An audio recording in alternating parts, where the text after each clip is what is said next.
안녕하세요. 네, 장애인의 자유로운 자립생활을 위한 정보 자유지식입니다. 네, 저는 양반장입니다. 저는 동네형입니다. 오늘 전해드릴 소식은 그동안 부양의무자 때문에 생계급여 지급이 안 되던 분들에게 반가운 소식이에요. 네. 부양의무자 기준의 폐지 소식과 생계급여가 최대 13만원까지 인상된다는 내용을 전해드리도록 하겠습니다. 보건복지부 2020년도 8월 10일 기사였어요. 네. 오늘이 14일이니까 촬영 날짜로 바로 얼마 전 기사였는데 부양의무자 기준이 이제 완전 폐지가 될 거라고 그동안 굉장히 많이 사람들이 원했던 내용인데 완전 폐지는 아니지만 뭐 단계적으로 폐지 2년밖에 안 되는 것 같은데 그래서 그런 내용이 담긴 제2차 기초생활보장 종합계획이 발표됐다는 내용 보고 긴급하게 우리가 준비를 좀 했죠. 네. 네네. 보건복지부에서 10일자로 부양의무자 기준 폐지 등이 담긴 제2차 기초생활보장 종합계획을 발표를 했습니다. 네. 기초생활보장 종합계획은 빈곤 사각지대 해결과 보장 강화를 위한 것인데요. 국민기초생활보장법이란 생활이 어려운 자에게 필요한 급여를 제공하고 이를 통해 최저생활을 좀 보장하는 것입니다. 그리고 국민기초생활보장법에 따라 3년 주기로 발표를 하는데요. 네. 올해까지는 전 주기나 마찬가지고요. 이번에 새롭게 말씀하신 거는 내년도부터 23년도까지를 말합니다. 네. 그래서 이번에 좀 뭐가 바뀐다는 거예요, 그럼요? 네. 그래서 이제부터 오늘의 핵심으로는 2020년도까지 생계급여 부양의무자 기준이 단계적으로 폐지가 된다는 거를 말씀드리려고 합니다. 단계적으로 폐지가 된다. 자. 먼저 부양의무자라는 단어 자체가 너무 생소하실 수도 있으실 거예요. 그렇죠. 부양의무자란 부양할 의무가 있는 사람으로 직계혈족, 부모, 아들, 딸, 그 배우자, 며느리, 사위를 말하는데요.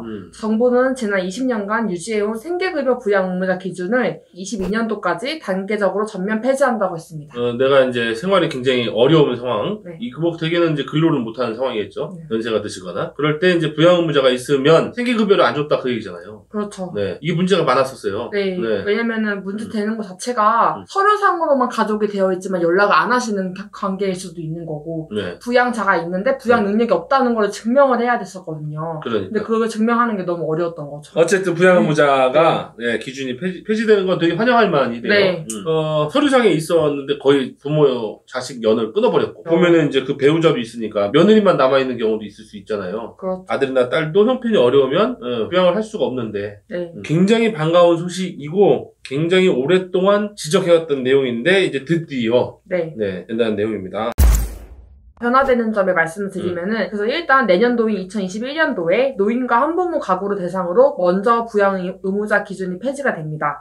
그리고 22년도에 그 외 가구 대상으로 부양의무자 기준이 폐지가 됩니다. 내년에는 네. 노인과 한부모만 먼저 네. 폐지되고 그 다음 연도에는 전체 네. 2년만 기다리면 전체가 되겠네요. 네. 뭐 제약사항 같은 건 또 없습니까 그래도? 뭐 폐기는 하지만 한 가지 조건이 있다는 거를 말씀드리면은 고소득이나 고재산을 가진 부양의무자가 되실 수 있잖아요. 네, 부양의무자인데 네. 엄청 돈이 네. 많아. 네. 엄청 부유하신 부양의무자인 경우에는 폐지가 되지 않고 그대로 부양의무자 기준 적용을 합니다. 그럼 뭐 엄청 돈이 많다는데 어느 정도의 기준이? 뭐 고소득으로 연소득이 한 1억 원 이상이거나 고재산으로 부동산 같은 가치를 9억 원 초과를 해서 가지고 계셔야지 됩니다. 연봉 막 뭐 흔히 얘기했을 때 연봉 1억 이상씩 벌면 부양을 좀 해도 되죠 사실. 네. 네. 그런 의미인 것 같아요. 직계혈족에서 이제 1억 원 이상의 연봉이나 9억 원 초과하는 부동산. 네. 근데 이것도 부부의 합산 재산. 네. 부부의 합산 그 월급, 연봉. 그런 것들인데, 그럼 이걸 어떻게 조사하느냐? 그 사람들이 동의를 안 해도 직권으로 조사한다는 거예요. 네. 부양의무자의 고소득이나 고재산 여부가 궁금하시고 잘 모르실 수 있잖아요. 네. 그런 경우에는 뭐 보통 금융정보 제공 동의서를 받거나 나도 가끔 그런 거 쓸 때 있어요. 그리고 동의를 하셔야지만 할 수 있는데 이런 거 제공 동의 없이 공적 자료 조회를 통해 확인이 가능합니다. 네. 동사무소에서 바로 그냥 본인 동의 없이 그냥 조사해가지고 한다는 거예요. 네. 이건 뭐 잘못된 부분이 아니기 때문에 그러니까 확인을 한번 해보시는 것도 좋을 것 알겠습니다. 같아요. 저 이렇게 하면 좀 많이 늘어날 것 같아, 이제 사람들이요. 네. 그래서 조사를 하다 보니까 내년도부터 바뀌잖아요. 신규로 지원받게 되는 인원수가 무려 26만 명이나 된다고 합니다. 그만큼 많이 좀 혜택을 받으실 수 있을 것 같고 또 부양의무자 기준에 따라 부과되던 부양비가 있었는데 부양비도 폐지가 돼요. 그래서 약 6만 7천여 명의 급여 수준도 13만 2천 원가량 올라갈 것으로 예상하고 있습니다. 급여 수준도 좀 올라가고 26만 명에게 새로운 혜택이 좀 적용될 수 있다. 네. 아주 뭐 희소식입니다.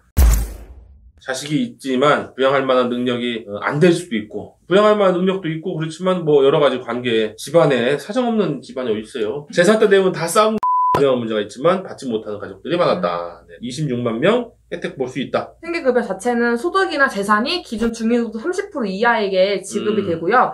급여 수준으로는 한 25만 원 정도 가량이 지급이 됩니다. 중위소득 30% 이하는 1인 가구 52만 7천 원 돈, 그래서 총 6인 가구까지는 뭐 195만 원 돈. 위로 표로 한번 참고해 보시면 좋을 것 같고요. 이거는 복지로 사이트에서 모의 계산이 가능하더라고요. 자신의 소득이나 자신의 재산 같은 거 입력을 하면은 생계급여를 받을 수 있는지 없는지 확인이 되기 때문에 한번 체크를 해보시고 가까운 읍면동 행정복지센터 주민센터에 방문하셔서 신청을 하시면 좋을 것 같습니다. 네. 복지로라는 홈페이지에 들어가서 모의 계산을 할 수 있다. 네. 이거 우리 전에도 한번 이런 거 비슷한 거 다뤘었어요? 네. 기초연금 같은 거나 어떤 수당을 받으려면은 자신이 일단 받을 수 있는지 없는지 너무 홈페이지에서 잘 나와 있더라고요. 그러니까요. 네. 먼저 확인을 해보시면 좋을 것 같아요. 네, 알겠습니다.